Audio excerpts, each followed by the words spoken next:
Hey there, drowsy historian here. Tonight you're not a discerning traveller. You're not Marco Polo, and you're certainly not a gourmet. You're just another overheated soul with an empty belly and poor judgment, stumbling through the chaotic gutters of 14th century Delhi. You've got a handful of copper coins and the kind of hunger that makes questionable meat look like salvation. And in a few moments, you're going to eat something that was cooked in reused oil, served on a leaf that's been licked by 3 goats and a toddler, and garnished with despair. It will taste spicy. You will regret everything. Before your stomach implodes like a cursed amphora, and your final thoughts are a prayer to be reincarnated as something less gullible, do me one small favour. Leave a comment letting me know where you're listening from and what time it is. I love seeing who's tuning in from around the world. And if you'd like early access to these quietly horrifying bedtime stories, ad-free audio of the episodes, or just want to support the show, you'll find the Patreon link in the description. But for now, lie back, get comfortable. Let's begin. You arrive in Delhi not as a pilgrim, nor a scholar, nor anyone of consequence. You're simply hungry, tired, and regrettably alive. The sun is already climbing, though it feels less like light and more like punishment. You've been walking for hours, maybe days, hard to say, when the dust on your feet is the same colour as your thoughts. Your clothes hang off you in damp wrinkles, and your skin has taken on the hue and texture of overcooked flatbread. You are not ready for what's ahead. You've convinced yourself otherwise, but your body disagrees. Loudly. The road leading into the city is a procession of increasingly poor decisions. Oxen plod through puddles that haven't been water in days. Dogs snarl half-heartedly at chickens. Everything stinks, but not in a single clear way, in a layered, suffocating way that demands your full attention. There's the sour bite of old milk, the cloying sweetness of decaying fruit, the high tang of manure and sweat, and beneath it all, a fetid note like wet wool soaked in blood. You try not to breathe too deeply, which helps until it doesn't. The air clings to your tongue anyway, like invisible sludge. And worse than the smell is the heat, thick, stagnant, and so physical it might as well be another set of hands pushing on your chest. This is Delhi in the reign of the Tughlaqs, a city swollen with ambition and chaos. It sits like a jewel pressed too deep into unwashed skin, brilliant from afar, but up close, infected. The sultans have built monuments, yes, mosques and forts and roads lined with lampposts, but no amount of stone can hold back the crush of people, animals, and waste that floods its streets each morning. And you are now among them, indistinct from the rest, one more moving shape in a crowd that's never quite sure where it's going. You've been told this place is the heart of the world, a crossroads of culture, a seat of learning, a centre of trade. But none of that matters when your stomach is gnawing on itself, and your feet are beginning to blister in patterns you've never seen before. The flies already know you're weak. They orbit your face in confident arcs, landing on your lips, your eyelashes, the open wound on your ankle. You swat them. They return. You stop swatting. They stay. You spot the outer walls of the city, proper, tall and uneven, patched with repairs and streaked with years of runoff. A gate yawns open, guarded more by suggestion than by force. 2 half-dozing men with spears that have never tasted use. People pour in and out without pause, merchants with carts, beggars with nothing. Children balancing baskets on their heads, and you, sweating, unsure and slowly losing your sense of smell to a kind of olfactory shock. The crowd doesn't part for you, it swallows you whole. Inside the walls, the temperature somehow climbs. The sun reflects off the stone and sand until the shadows themselves feel like furnaces. You wipe your brow and find it sticky, not with sweat but with soot. You blink and the world blurs. Every surface seems alive. Walls crawling with vines, gutters crawling with rats, doorways crawling with people, too tired to stand. You pass a man squatting on a ledge, scraping something unidentifiable from his shoe with a sliver of metal. You pass a woman pouring water over her head while her baby suckles nearby, both of them glossy with grime. A pack of dogs lopes past, one dragging something that was once edible. None of this slows down. No one stops for anything. The smell changes again, now sharper, smokier. There's wood burning somewhere and meat, bad meat. You hear clattering metal, shouts, and the wet thunk of something being chopped. You're nearing the marketplace, you can feel it before you see it. Your stomach tightens, not with fear, not yet, but with expectation. The animal part of you that still believes in food begins to stir. You feel its hope like a betrayal. Your tongue is dry, your breath is shallow. Your entire body has become a complaint.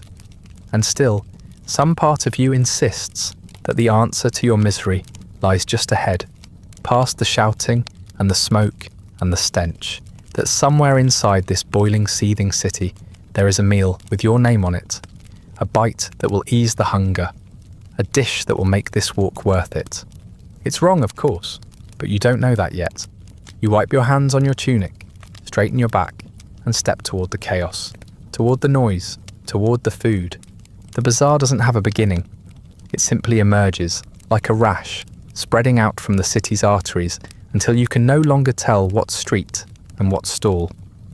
There are no clear paths, just gaps where carts haven't parked and where donkeys haven't defecated in the last few minutes. Canvas tarps stretch above your head like patchwork sails, casting irregular shadows across everything. Some offer relief from the sun, others simply trap the heat, turning the air beneath them into a slow-cooking stew of sweat, smoke, and human breath. The narrowness of the alleys means everything echoes. The sound of shouting bounces off stone and skin until the only thing you can hear is urgency. And shouting there is, constant, multilingual, aggressive.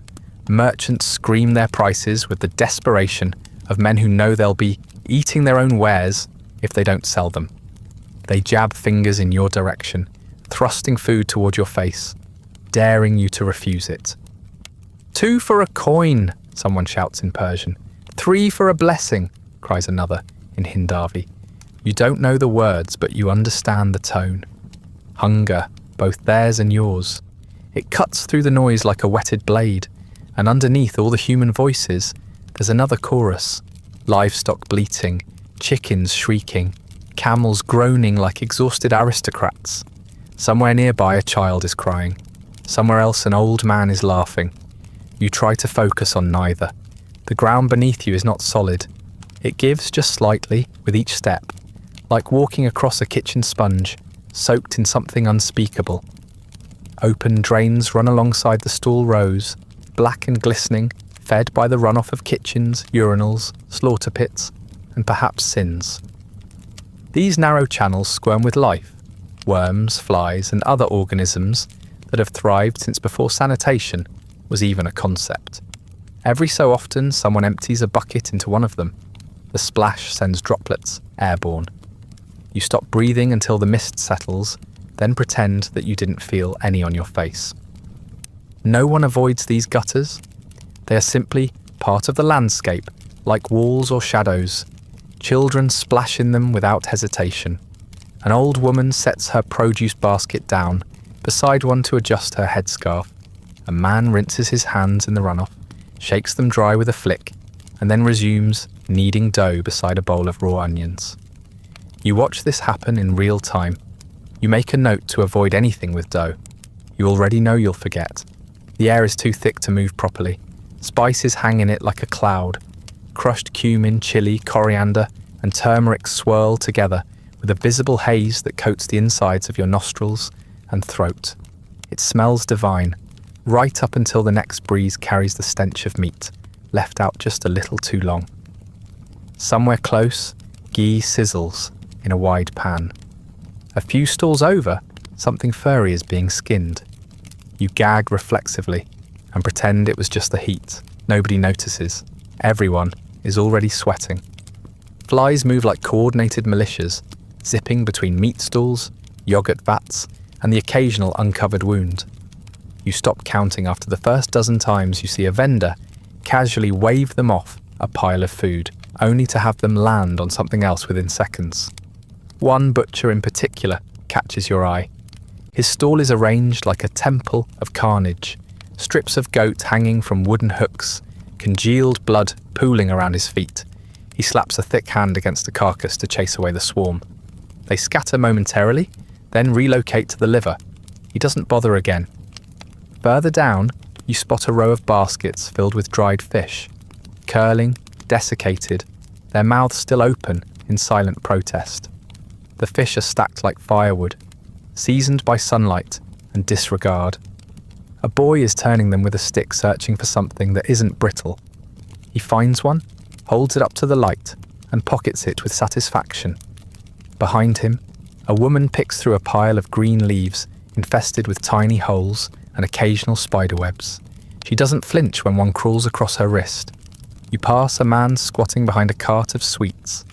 Dense, sticky blocks of jaggery and flour studded with slivered almonds. The confections glisten under a veil of dust and the occasional resting fly. He cuts the pieces with a knife he wipes on the hem of his robe. The robe is white, or it used to be. A child points at a treat and is handed one directly, bare-handed. You note that the vendor licked his fingers moments earlier to count out change for another customer. You no longer want sweets. Next to him, someone is deep-frying what looks like fritters. The oil crackles violently. It's dark, nearly black, and thick with crumbs from past batches. When he drops the batter in, the sizzle sounds triumphant. The fritters puff and bob, emerging golden, brittle, and wrong. You can smell the oil long before you see the cart, old, angry, and full of memory. The vendor doesn't skim the oil. He doesn't need to. It's self-sustaining now, alive with its own fungal consciousness. The batter barely matters anymore. It's just a delivery system for the grease. A goat ambles past you with half a banana peel in its mouth. It looks pleased. A second goat is nibbling at a discarded food wrapper near a drain. You recognize it, the same kind the fritters are served in. You look at the wrapper, then at the cart. They match. You do the math. You stop doing the math. You will forget this too when you're hungry enough. Somewhere to your left, someone is preparing pan, betel leaf folded around a raker nut and lime paste. He assembles it quickly, efficiently, with fingers stained deep red from years of the same motion. He smiles at a customer, hands it over, then turns and spits a long crimson stream onto the street, narrowly missing your foot. You are not offended, you are grateful. He could have hit you. The street welcomes his contribution without protest. It will become part of the texture now, like every other secretion. You haven't even eaten yet, but already your stomach feels like it's shrinking away from your ribs, trying to retreat into your spine for safety. The thought of food, the reason you came here, is now indistinguishable from the thought of death. But still, the smell of fried spice and roasting lentils drifts past and lights a small treacherous fire in your chest. Hunger is resilient. It knows how to survive in places like this. It thrives where shame fails. The food stalls don't announce themselves with signs or menus. They announce themselves with smoke. Thick, oily plumes rising from clay stoves and open pans, drifting low across the bazaar like curses looking for somewhere to settle. It doesn't rise, there's no chimney, just a wide-mouthed tandoor with its mouth open to the street, exhaling heat and ash directly into the air you're trying to breathe. You cough reflexively and immediately regret it. The taste of smoke is acrid, but it's not just wood, it's fat. Goat fat, mostly. Possibly something else. The line between meat and fuel here is thinner than it should be. You linger beside one of the stalls, drawn not by the smell, because truly it's repulsive, but by the sound. A constant hiss and pop as oil meets batter, a wet crunch as cleavers strike bone, the slap of dough against hot clay. A man is tending a skewer of meat over open flame, turning it with a casual flick of the wrist. The meat itself is reddish, marbled with gristle, and just soft enough at the edges to suggest it's already halfway gone. Not gone as in cooked, gone as in surrendered. It's yesterday's leftovers, reheated, respiced, and renamed. The kind of meat that only becomes roasted because resurrected would scare customers. Next to the skewer, a shallow pot bubbles ominously. You lean closer and see chickpeas swirling in a muddy broth, The surface is dotted with a slick rainbow sheen that might be oil or might be something more mineral. You ask yourself where the water came from. There is a river nearby. You've seen it. It's the same one the tanneries dump into, the same one the bodies are sometimes floated down when there's no room in the ground. You suspect no one asked the river's permission before boiling beans in it. You take a step back. The pot continues bubbling, unaware of your doubt. A row of small bowls rests along a low wooden shelf, each containing some kind of chutney. They range in colour from green to a green that looks like it's trying to be brown. The ingredients are listed nowhere, but it's clear they involve herbs, spices, and something wet enough to ferment in open air. One of the chutneys has visible flies drowning in it. Another has something moving under the surface. Perhaps just a bubble, or perhaps something that wasn't quite chopped finely enough. The vendor doesn't seem concerned. He picks up a ladle, sniffs it, shrugs, and uses it anyway. You think of asking what's in the green one, but then you remember where the herbs were grown, in soil fertilised with night soil, which is a polite historical phrase for human feces. You decide not to ask anything.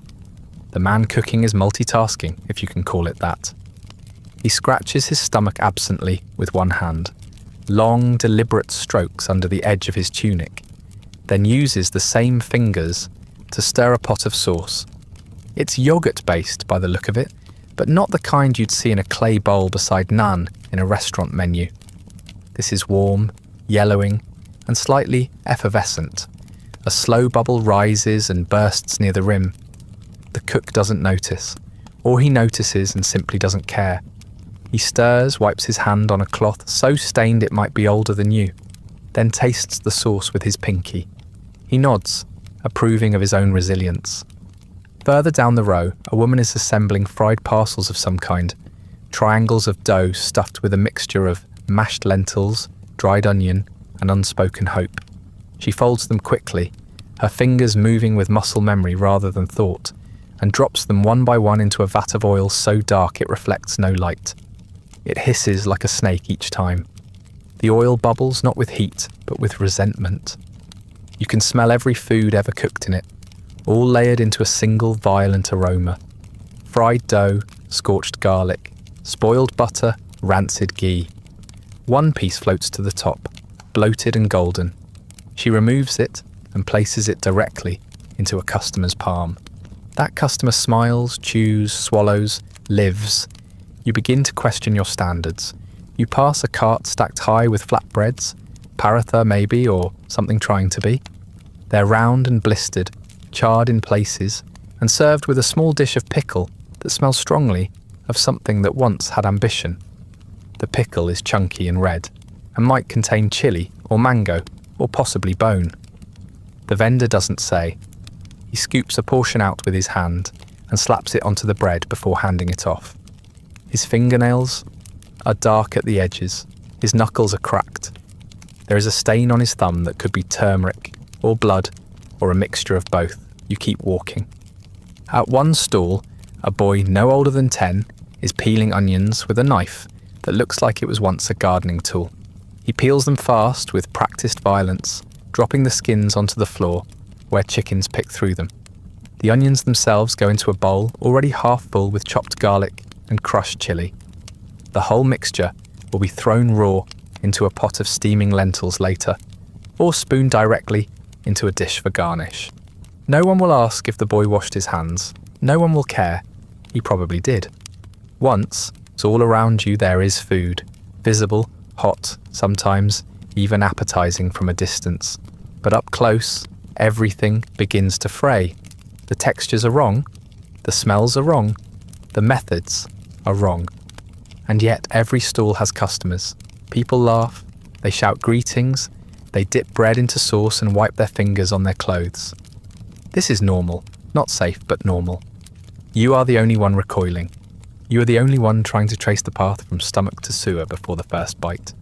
You pause at a cart where a man is stirring something in a shallow copper pan.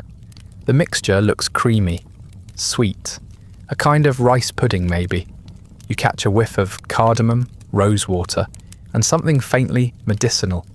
It's the best thing you've smelled all day. Then he reaches under the cart, grabs a jug without a stopper, and pours a ladle of pale, unidentifiable liquid into the mix. A small insect floats to the edge and clings to the surface like a castaway. The vendor stirs once more, then offers you a smile. You almost smile back. A bit later, you're staring down your first real meal in Delhi. It smells good. Against all odds and basic logic, it smells like something you could eat and maybe even enjoy. There's spice in the air, warm, heady, familiar. It reminds you of meals from better days, far away from open drains and soot-smeared stalls. You catch notes of cumin, coriander, black pepper, something sharp and sweet like clove or cinnamon. It hits you hard, flooding your mouth with saliva. You haven't even lifted a bite yet, and already your stomach has started begging. This is how it gets you, not with a scream, but with a whisper of flavour. Spice is the oldest lie in the culinary book, and you're ready to believe every word. You tell yourself, with the confidence of someone who once watched half a cooking documentary, that spicy food kills bacteria. You've heard it said, somewhere, maybe on a plane or in a pub. It's one of those comforting myths people use to justify eating whatever they want while travelling. Heat kills germs. Chilies are antiseptic. It's all natural. You say this to yourself as you watch a man stir a sauce with the same hand he just used to wipe his nose. The food looks beautiful from a distance. Rich reds and yellows, glistening oils, steam rising in fragrant tendrils. Up close, it tells a different story. The mutton, for instance, is soft, suspiciously soft. It gives way to the spoon too easily, collapsing into fibres that barely hold together. At first you tell yourself it's tender, well cooked. But when the edge of your spoon passes through the meat like it's wet tissue, you start to wonder. It's not just cooked, it's breaking down, like it's already begun to digest itself days ago, and now all you're doing is finishing the job. The stew it swims in is thick and glossy, with a slick of orange oil pooling at the edges like an oil spill. You can see tiny bits of onion floating near the surface, some of them raw, some of them translucent, and some of them simply wrong. The vendor ladles the stew into a shallow bowl made from pressed leaves, the rim of which is already starting to wilt from the heat. He tops it with a bright green chutney that smells like fresh herbs and the faint ammonia of improperly rinsed cilantro. There is a dash of yogurt too, warm, loose, and the colour of dishwater. It slides over the meat like surrender. Then there's the asafoetida, locally known as hing, a spice in theory, a biohazard in practice. The vendor sprinkles it on with reverence, like it's holy dust. The smell hits you a second later, something between a public latrine and a gas leak. People swear by it, say it helps digestion, say it adds depth. It does. It also adds the unmistakable aroma of a sewer that's given up on plumbing. You're told it balances the other flavours, and maybe it does in the way that a punch in the throat balances out a hangover. The bread looks safe at first. It's round, puffed, a little scorched at the edges, which seems promising. You tear off a piece and immediately regret touching it. The surface is slick. Not with butter or ghee, but with oil that's been used, reused, and used again until it's taken on the properties of something sentient. The bread sizzled in it just moments ago. So did everything else. You can smell its history. Fried lentils, old dough, burnt cumin, a trace of something sweet that probably wasn't meant to be there. This oil has been with the vendor longer than his wife. You dip the bread into the stew anyway. You tell yourself the first bite is always the worst. That once you get past the shock of texture and temperature, your body will adjust. That it's just unfamiliar, not unsafe. You've repeated this in your mind so many times now that it feels like wisdom. But when you finally lift the food to your mouth and take that first bite, all your optimism curdles on contact. It burns, not from heat, though it is warm, in the sense that swamps and compost heaps are warm, but from something deeper, a betrayal, thick and slow, that spreads across your tongue with the smugness of a secret that should have stayed buried. The outer layer of the bread is brittle, cracking in your teeth like dried skin. Inside, it's damp, stretchy, and tastes faintly of soap or maybe ash. The oil it absorbed has a memory, and what it remembers is rancid. You chew automatically, trying to ignore the way the edges coat your mouth in grease that doesn't wash down with the first swallow. You chase it with a scoop of stew. This time, the spice doesn't register. What you notice instead is the texture, chewy and slimy in equal measure, like biting into a sponge that's lost hope. The meat gives in ways meat shouldn't. The fat clings to your molars. Your jaw hesitates, as if waiting for you to come to your senses and spit it out. You don't. You try the chutney next. It's green, luminous in a way that feels unnatural. The smell has faded now. Your nose is numb, too saturated to distinguish one rotting scent from another. But your tongue is still working. The chutney fizzes against it lightly, like a dying soda. You pause. That's not a flavour. That's fermentation. Active fermentation. And it's still happening inside your mouth. You swallow before you can think too hard about it. Your throat burns slightly, but not from chili. This is something else, something bacterial. The yogurt sauce is next. You know it's a mistake the moment the spoon gets close. There's a sharpness in the smell, like milk that's trying to pass itself off as cheese, but isn't quite committed.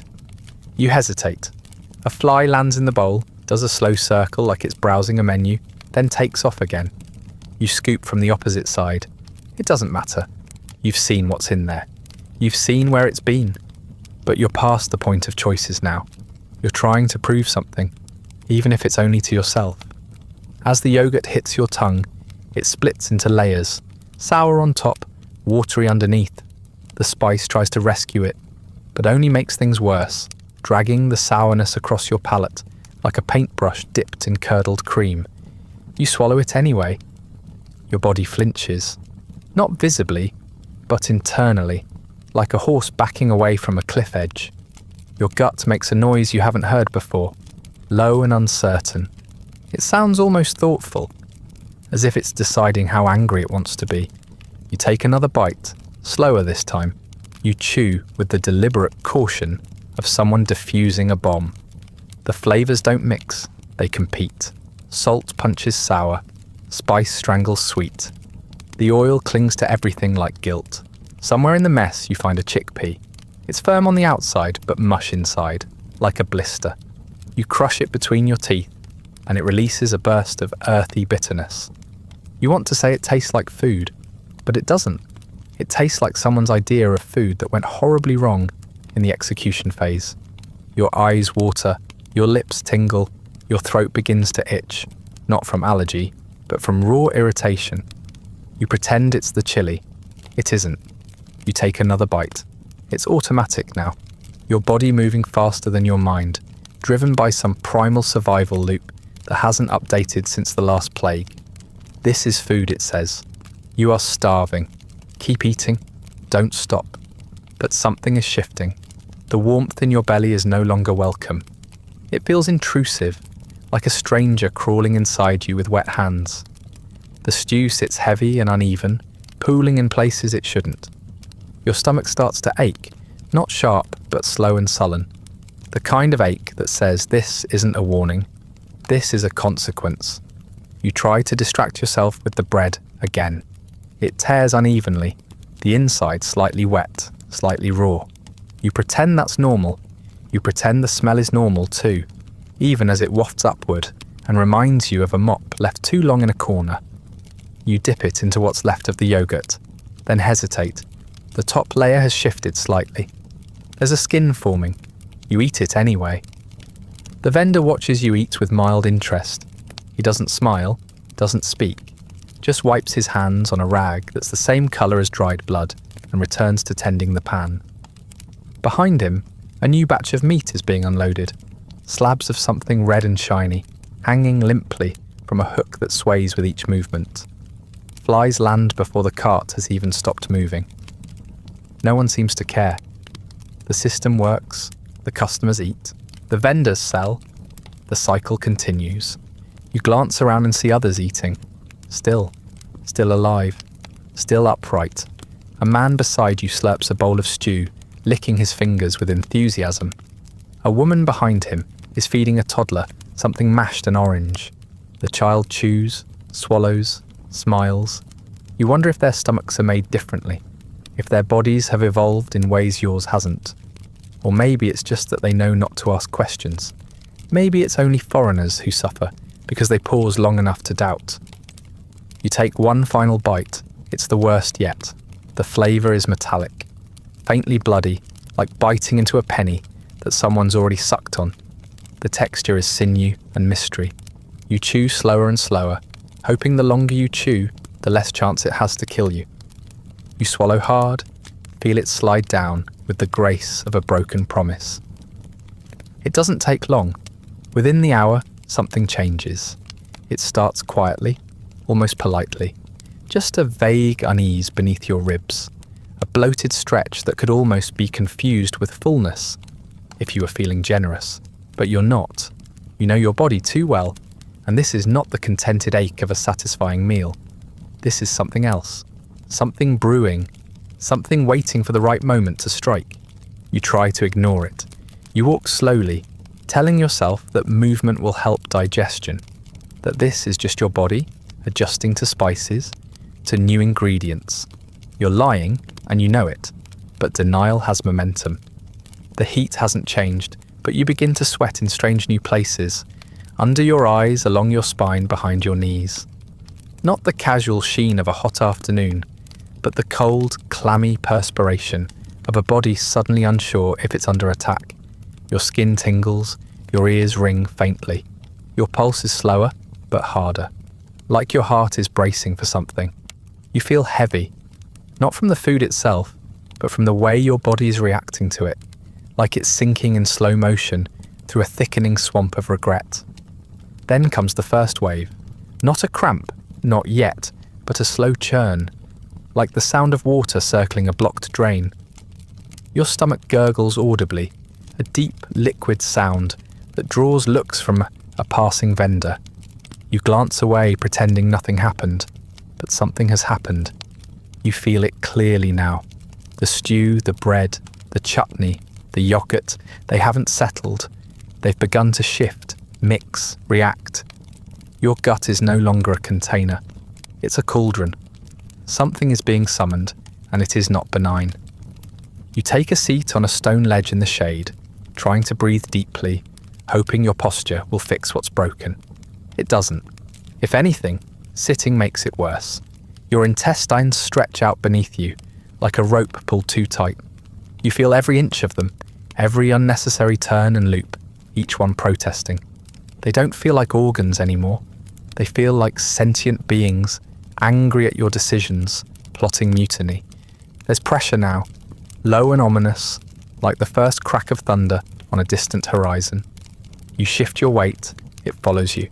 You stand up again too quickly. The blood rushes to your head, then sinks back down as your stomach twists once more. The sweat is constant now, soaking through your shirt, beading on your forehead. Your lips feel dry and coated, like they've been lined with chalk. Your teeth ache, not individually, but as a group, like your entire jaw is registering discomfort in solidarity. You rub them with your tongue. It doesn't help. You start walking again slowly, scanning your surroundings for something, anything that looks like a latrine, a corner, a bush, a place to crouch and suffer in private. You pass a priest standing beside a small shrine, his robes pristine, his forehead marked with ash. He sees you. You make brief eye contact. He looks away.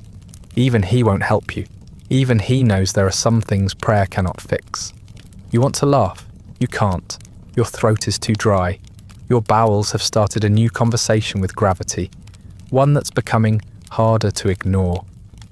Every step you take feels heavier, more treacherous. You're no longer in control. You're only participating, one layer removed from the chaos unfolding inside you. The cramping begins in earnest about 10 minutes later. It's sudden and sharp, a twisting pinch just above your pelvis, followed by a spreading heat that moves downward like spilled ink. You pause mid-step, pretending to tie your sandal, but really just trying to buy yourself a few seconds to not soil your dignity. It's a losing battle. The pain comes in waves now. Tighten, release, tighten again, like your intestines are wringing themselves out. You exhale through your nose, slowly, trying to hold it together. It doesn't work. Nothing works.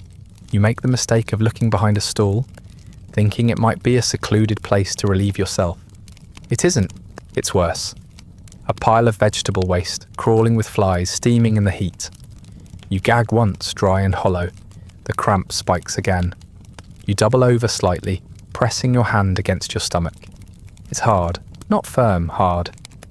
Like your insides are turning to stone. You need a toilet. You need a hole. You need a divine intervention. You get none of them. You consider asking someone for directions, but shame is louder than desperation. So you walk, faster now, trying not to limp, trying to act casual even as your body contracts around a core of boiling regret. You pass another vendor, this one selling sweets coated in silver foil, the kind that glitters like celebration. The smell hits you like a slap. Sugar, cardamom, ghee, and something slightly sour. Your stomach seizes. You look away before your mouth can betray you. Hunger is over. You are no longer eating. You are surviving. The sweat has soaked through your tunic now. Your hands are shaking. You clench your fists to hide it, but the tension is visible in your jaw, your shoulders. You feel stretched thin, like your skin is holding in too much. You wonder briefly if you'll explode, not figuratively, literally. You imagine a moment where your body simply gives up and releases everything at once.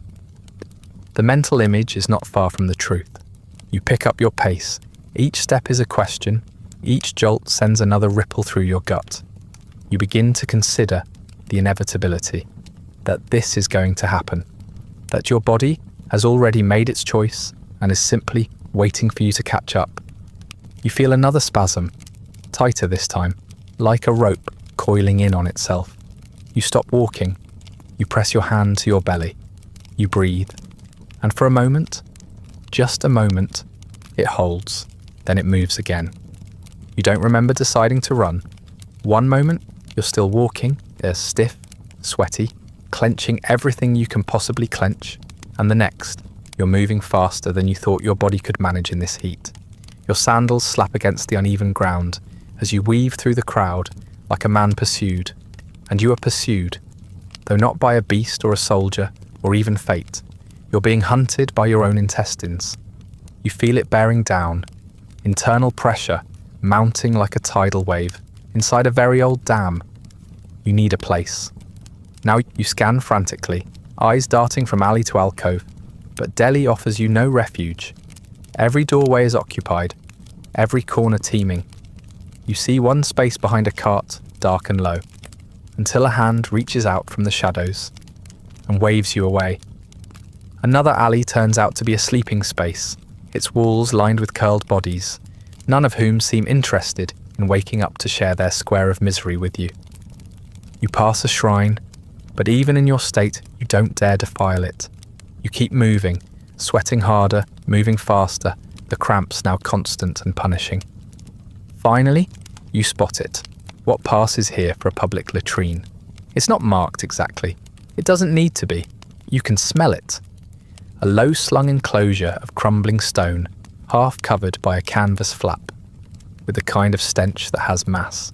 You stumble toward it, no longer concerned with dignity or appearance. A man brushes past you as you enter, shaking his head and muttering something that doesn't sound encouraging. You lift the flap and immediately understand why. The latrine is a hole, not a pit. A hole, rough-hewn, dug shallow, and filled to the point of revolt. The edges are crusted with layers that suggest this place has not been cleaned in your lifetime, or anyone else's. The smell is indescribable, not because it's complex, but because it is complete. It fills every sense, crawls into your mouth, coats your throat. Your stomach turns again, and for a terrifying moment, you think you might vomit as well. You take a half step inside. The floor is wet. With what? You do not ask. There are 3 holes in total. One is already occupied, bare legs trembling in a squat. The second is full to the rim, with something black and writhing. You blink. Something in it moves. You do not investigate. The third is available. You lurch toward it like a dying animal reaching a stream, then hesitate just long enough to feel another cramp stab you in the abdomen. There's no time for thought. You yank up your tunic, squat low, and surrender. It is not a graceful process. There's no control left. What leaves your body does so all at once, with a force and sound you will remember until your death. Your groans echo against the stone walls, overlapping with the ever-present buzzing of flies. They descend immediately, as if summoned. You feel them land on your arms, your back, your legs. One brushes your cheek. You don't even swat it away. You have nothing left in you to fight. You think it's over. It isn't. Another cramp hits, deeper, hotter. The sweat is pouring off you now, not just from the heat, but from sheer exertion. Your legs tremble. Your hands brace against the wall, feeling the warm stone pulse with your heartbeat. Your breath comes in short gasps, shallow and sharp. You whimper. You don't mean to. It just happens. Your body has stopped asking for permission. When the worst of it passes, you stay squatting, afraid to move. The space beneath you still gurgles faintly. You know there's more. You know you're not done. The relief is fleeting, always followed by another ripple of nausea, another wave of regret. Your vision swims, your ears buzz. You wonder how much of you is left inside. You try to count the meals that brought you here. Every bite of mutton, every chickpea, every scoop of chutney that should have raised alarms. You curse them all. You curse yourself more. A goat appears at the entrance. You don't know where it came from. It stands there, staring at you, chewing something thoughtfully. Its eyes are blank, unreadable. You envy it. You envy the simplicity of its life, the sturdiness of its gut. You imagine eating what it eats, dry leaves, paper, trash, and surviving. It doesn't know the betrayal of yogurt. It doesn't suffer from fermented chutney or poisoned oil. It watches you groan in a stone hole and blinks slowly, then wanders away. You finally rise, legs numb and shaking. You feel hollow, not empty, violated. Your lower body aches in strange new ways. Your spine pops as you straighten. Your knees crack. You look down and immediately look away. There's nothing to clean yourself with. No water, no cloth. You do what you can with your tunic, which now bears the evidence of your defeat. You will never wear it again without remembering this moment. You may never wear it again at all. You stumble out into the sun like someone freshly unearthed. The light is blinding, the noise unbearable. The stench still clings to your skin, to your memory, to your soul. You walk slowly, carefully, one hand pressed to your side. People glance at you, then look away. They've seen this before. They know this story. You are not the first to be broken by the food. You will not be the last. You reach a low wall and sit, breathing shallowly, waiting for the world to stop spinning. Your stomach is quieter now, but not peaceful, just watchful. You know there's more to come. This was only the first salvo. The war inside you has many phases. You feel it lurking, waiting for the next opportunity to strike. You close your eyes, you breathe. You hear a fly land near your ear. You don't care. You think of the goat. You think of its simple diet, its indifference, its peace. You wonder what it would be like to chew paper and feel nothing. And then your stomach tightens again. You're no longer pretending this is something you'll recover from. That illusion died back in the latrine, probably buried beneath the thing that moved in the second pit. Now, sitting half-conscious in the shade of a crumbling wall, you're forced to confront a deeper truth. This isn't a bad day. This is a medical event. You are not unwell. You are dying. Slowly, of course. Horribly, yes, but undeniably. Your body has moved past protest and into surrender. And the enemy? Take your pick. Dysentery is the most obvious candidate. You're producing all the symptoms: explosive, uncontrollable, humiliating. Your bowels are no longer organs. They are weapons aimed inward. You've read about it, maybe, from a distance in books. It always seemed vaguely Victorian, like something confined to old ships or jungle expeditions. But here, it's not a footnote. It's a living thing, chewing through you from the inside out.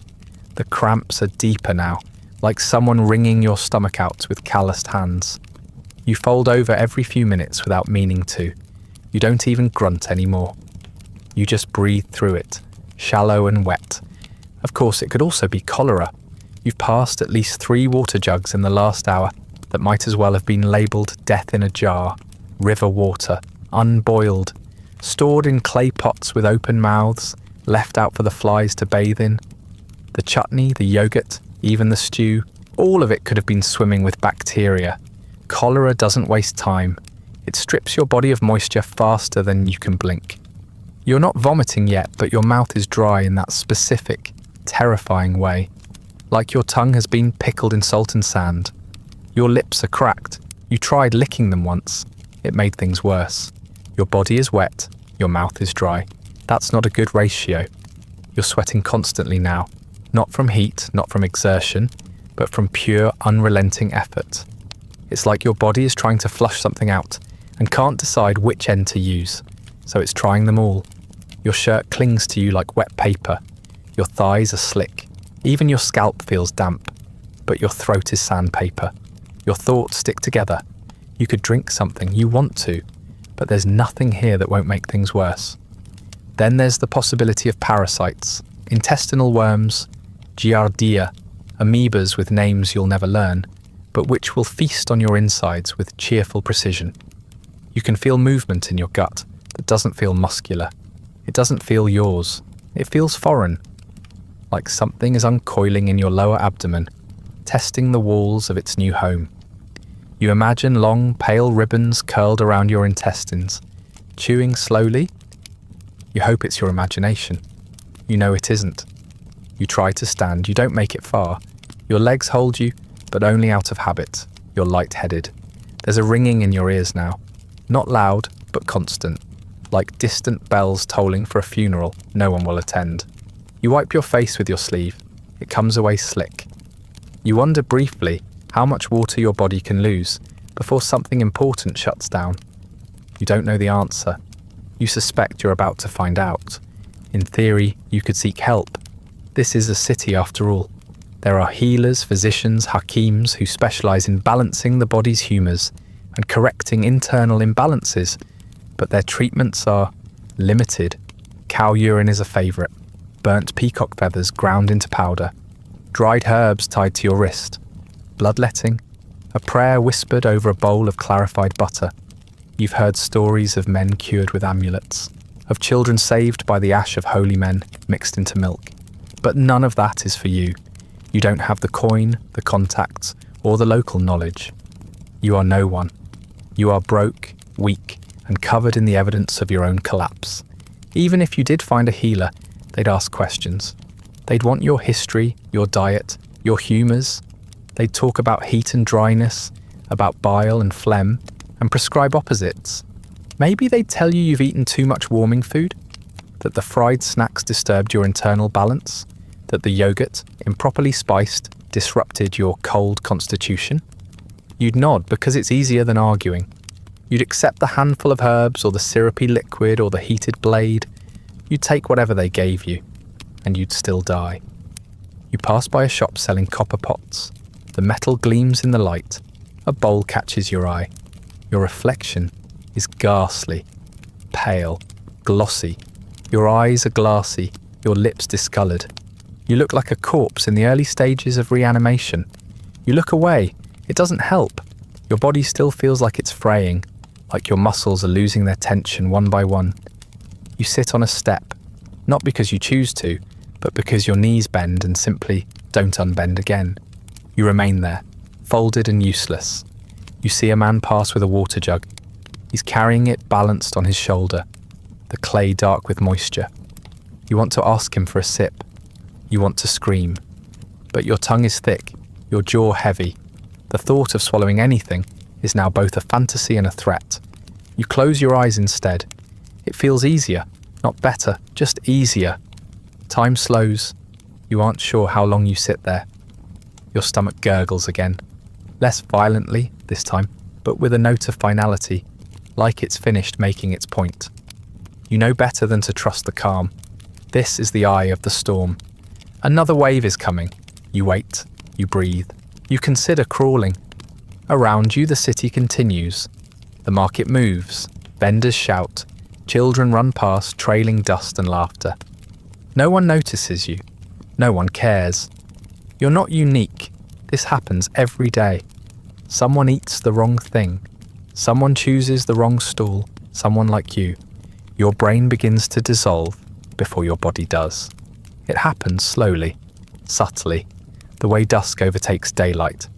Not with a flick of darkness, but with a gradual fading of clarity, until you can't quite remember what things are supposed to look like.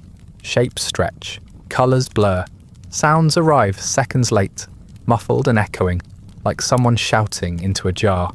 You blink more often now, not to clear your vision, but to convince yourself that the world is still there. Your fever has arrived. It doesn't ask permission. It rolls over you like a warm tide, coaxing sweat from every pore, making your breath shallow and fast. The ache behind your eyes pulses with the beat of your heart. You feel it in your teeth, your skull, the bridge of your nose. Your tongue is dry and swollen. You can taste the heat, bitter, metallic, sour around the edges, like unripe fruit. You lick your lips again. Nothing improves. You think you see water, a basin beside a shrine, a bucket in the shade, a clay jug balanced on the windowsill of a house that might not exist. You stagger toward it, half sure, half hopeful, but when you reach it, it's gone, or never there to begin with. Just a shadow, just a rock, just another cruel shape made of heat and dust. You laugh, then cough, then bend over with the effort. The laugh doesn't come back. You see a door with a sign you can't read. You convince yourself it's a toilet. It has to be. It looks like salvation. You limp toward it, leaning on the wall, dragging your feet across the uneven stones. When you reach it, your hand fumbles with the wood. The door creaks open and you find nothing inside. Just broken crates and something that might be a pile of cloth or might be a person. You back away slowly. Your bowels clench once, then loosen, then go silent again. The danger recedes, but only because your body is too tired to try. You wander back toward the noise of the market, not by choice, just by inertia. It's the only thing loud enough to tether you to reality. You follow the shouts and the clatter of pans like they're music. They lead you into a corridor of stalls, a narrow lane of heat and smoke, where smells bloom and curdle in your nostrils. You're not hungry. You've moved past hunger. Food is no longer a temptation. It's a threat, a ghost, a mistake you already made and will never escape. A vendor steps into your path. He holds out a bowl, smiling. You don't know what's in it. You don't care. He says something in a language you barely recognize. You shake your head. He insists. You look at the food and start crying. Not dramatically, not with sobs. Just a slow, silent leak from the corners of your eyes. You can't stop it. You can't explain it. It's not sadness. It's exhaustion, despair. The kind that lives in your muscles and behind your ribs. The kind that has no words, only tears. The vendor stares at you for a moment, then shrugs and turns away. You're no longer a potential customer. You're just part of the scenery now. One more filthy, broken figure, slumped between transactions. You find a patch of shade behind a cart, press your back to the stone wall, and slide down until you're sitting on the ground. You curl your knees to your chest. The cobblestones are warm. You pretend it's comforting, that the heat is deliberate, that someone meant for this to happen. You lose time, not all of it, just minutes here and there. The sun moves, the shadows change, a bird lands nearby, pecks at something shiny, then flutters off. You close your eyes. When you open them again, there's a dog sniffing your empty bowl. A thin thing, patchy fur, ribs like ladders. He sniffs, then licks. You watch him. You don't shoo him away. You don't move at all. He deserves it more than you. You think about petting him. Your hand doesn't lift. A breeze passes through the alley, and it feels like an event. You tilt your head toward it, eyes half-lidded, letting it brush across your skin. It smells like dust and cumin. You pretend it's relief. The heat comes back seconds later, heavier for having left.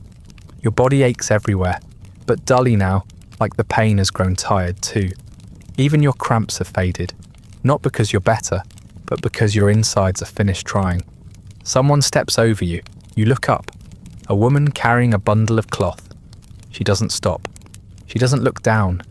You're not in the way, you're beneath notice. You wonder if this is what dying in public feels like. Not dramatic, not violent, just slow and quiet. A long slide into stillness while everyone else carries on around you. A pair of children play nearby, throwing pebbles at each other and laughing. One glances at you, then returns to the game. You imagine calling out, asking for water, for help, for anything, but your voice is locked behind your teeth, thick with dryness and fear. You let it stay there. It's easier. You begin to hallucinate in earnest. You see faces that aren't there, hear names you don't recognize. You think someone touches your shoulder, but when you turn, there's no one. You hear water again, the unmistakable trickle of a stream, but it's only a merchant pouring dregs from a bucket into the gutter. You watch it swirl around trash and vanish down the slope. You feel an emotion, but it's too vague to name. Your thoughts slow. They begin to loop. You keep thinking about the chickpeas, about the moment your spoon cracked the surface of the stew, about the bubbling yogurt and the effervescent chutney. You see them in your mind, circling like vultures. You remember the goat, the flies, the heat rising off the stone. You remember the first bite. You curl tighter against the wall. The dog is gone. The bowl is still there. You think about throwing it. You don't. You're too tired. Your body has become a container for ache and heat and filth. You can feel yourself fading, not with panic, but with resignation. You're not going to be helped. You're not going to be saved.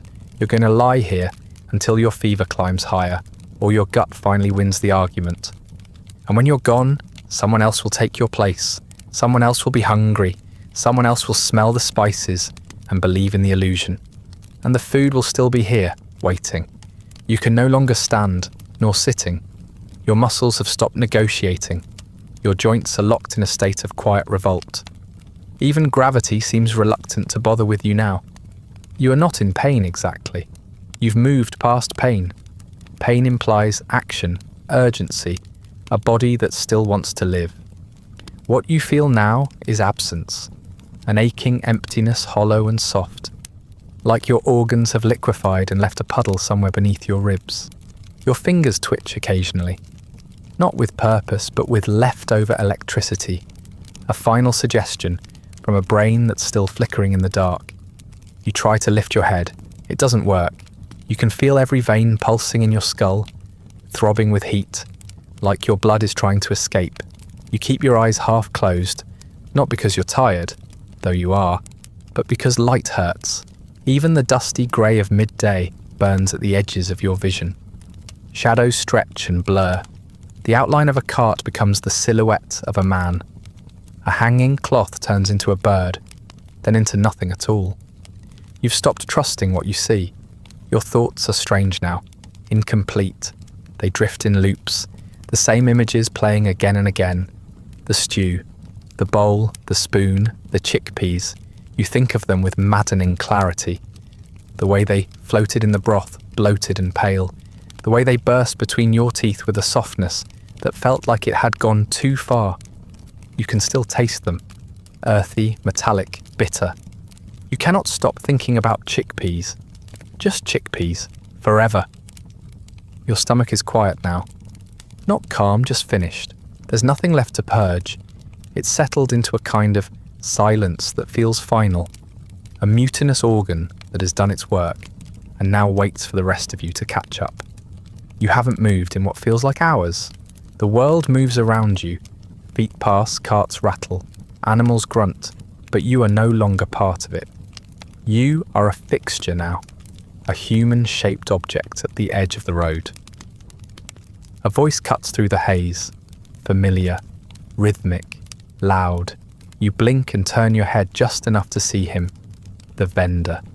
The one who sold you the stew. He's still there, still calling out, still ladling the same sludge into the same leaf bowls. The line hasn't changed. A man steps forward, coins in hand, points at the pot. The vendor smiles just like he smiled at you.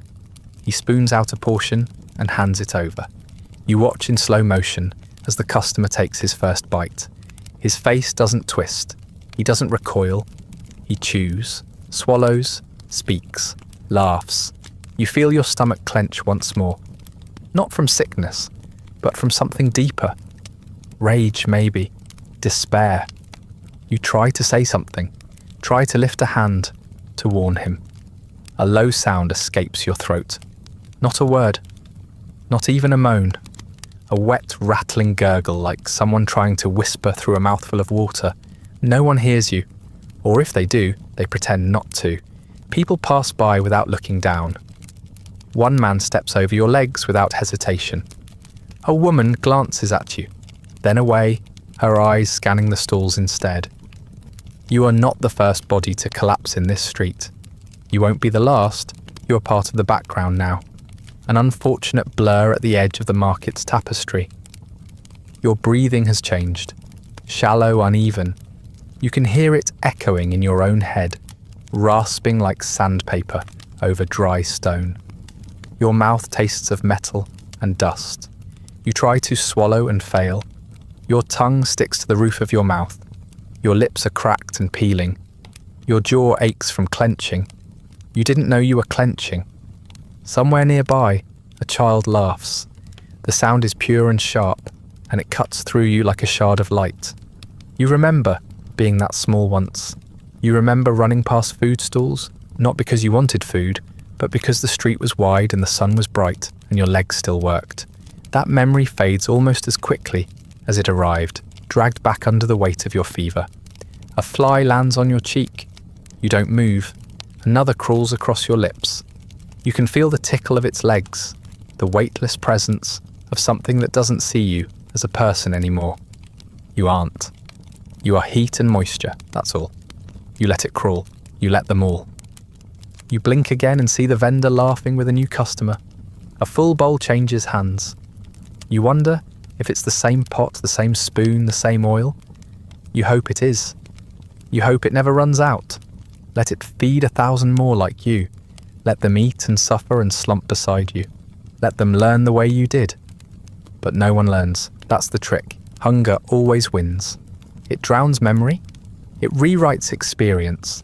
Someone will always be desperate enough to try. Someone will always believe they're different. Smarter. Stronger. Immune. You close your eyes, not all the way. Just enough to block out the movement. The cobblestones beneath you are still warm. Your body still buzzes faintly. Your limbs are heavy. Your chest lifts and falls, slower now. You don't feel fear, just inevitability. The slow, quiet knowing that your name will not be remembered, that your death will be one among many, that you will be stepped over, swept around, forgotten before the sun goes down. You die before sunset. Not suddenly, not with drama. There is no gasp, no final word, no reaching hand or wide-eyed moment of revelation. It happens in stages, like everything else. First, your breath flattens, shallows out until it's barely more than a whisper. Then your limbs stop bothering to twitch. Then your eyes stay half open and do not blink. You are not discovered. You are not rescued. You are simply noticed eventually. Someone pokes your body with a stick, not maliciously, just curious. A small crowd forms, not out of concern, but routine. The way people pause to look at a broken wheel or a collapsed wall. There's no alarm, no one screams. A man shrugs and says something about heat stroke. Another says you looked sick earlier. A third complains about the smell. Eventually, someone with a cloth over their mouth drags your body by the ankles toward a side alley. Your heels leave 2 pale streaks in the dust. No one follows. You're buried in a shallow pit. It's not a grave. It's a space between 2 stones near an open sewer where the runoff softens the ground just enough for digging. The pit is not lined. It is not marked. A few half-hearted scoops of dirt are kicked over you, enough to discourage scavengers, but not enough to suggest dignity. There is no rite, no chant, no coin placed on your tongue. Your death is functionally identical to a dead goat's, possibly less memorable. No one records your name. You didn't give it to anyone. No one asked. There is no list you're added to, no tally marked in charcoal on a city wall. The only evidence of your passing is the stain your final collapse left on the cobblestones, and the half-empty bowl someone eventually kicked aside. Someone might have commented on the smell. Someone might remember a foreigner who cried after being offered food. But they won't remember you. Not your face, not your voice, not your story. Your bowel movements, however, live on in local memory. For a while at least. A vendor who saw the mess behind the latrine tells the story with laughter. How some unfortunate soul couldn't even wait to squat before disaster struck. Someone else adds that they saw you crawling, that you tried to say something, but only gurgled like a fish left in the sun. Details shift, exaggerate, become entertainment. You are not mourned, you are recounted, not as a warning but as a joke. Back at the food stall, the vendor wipes off the same knife he used yesterday. It's stained, of course, but stains are just seasoning now. He stirs the stew with the same ladle, adds more water, more spice. The chickpeas are from a different sack, but not a cleaner one. The chutney bubbles in its clay pot, the colour slightly changed. But the flies don't mind. A few customers comment on the smell being stronger today. The vendor smiles and says it means the flavours have deepened. They nod. They eat. The city does not slow down. Nothing shifts. No great wheel of karma rebalances itself because you died in agony on a stone street. The sun rises again over a city still humming with commerce and heat and excrement. People shout, people cook, people defecate behind the same stalls. A boy steals a fig from a cart. A dog chases a pigeon and loses. Life continues. It always does. You are not necessary. Tomorrow someone else will arrive, hungry, cheap, stubborn. Maybe it's a traveller from another region, or a pilgrim with cracked feet and romantic notions. Maybe it's a city local, who should know better, but doesn't care anymore. They'll smell the stew and feel the same tug in their belly, the same whisper that says, "You'll be fine." They'll choose the same bowl, the same chutney, the same doomed attempt to fill themselves without consequence. They'll eat it, and they'll die full. They might last longer than you. They might make it through the first night, past the first fever. They might even believe they've survived. But the outcome is the same. Maybe it takes days, maybe it's quicker. Maybe it ends in a different alley, under a different tarp, beside a different cart. The city will accept them too. The pit will widen, and the vendor will keep serving. Not out of cruelty, not out of ignorance, but because this is what he does. He feeds people who need to be fed. What happens afterward is not his problem. You are not his problem. You never were. He has mouths to feed and coin to earn. You're just one more stomach in a long line of stomachs. One more body to process the stew before the stew processes the body. You never became a cautionary tale. You didn't live long enough. There is no sign beside the stall now. No warning carved into the stone. No fellow traveller gripping a stranger's arm and saying, "Don't eat here." Even if there were, hunger would win. It always does. Flavour forgives everything. Spice makes martyrs of us all. And so your legacy is this. You were here. You died. Nothing changed. The bowl is cleaned. The bench is wiped. The next customer steps forward. That brings us to the end of tonight's tale of fermented chutney, intestinal ruin, and quiet historical indifference. If you're still listening, thank you for sticking through it. If you'd like early access to more slow, grim descents into the forgotten filth of history, ad-free audio of the episodes, or just want to support the show, you'll find a link to the Patreon in the description. Feel free to like, subscribe, or leave a comment with other forgotten corners you'd like to see unearthed. If you're listening on a podcast app, a rating or review helps others find their way to these stories. And special thanks to the supporters who make this show possible, including our chronicler, Andrew S. Sleep well.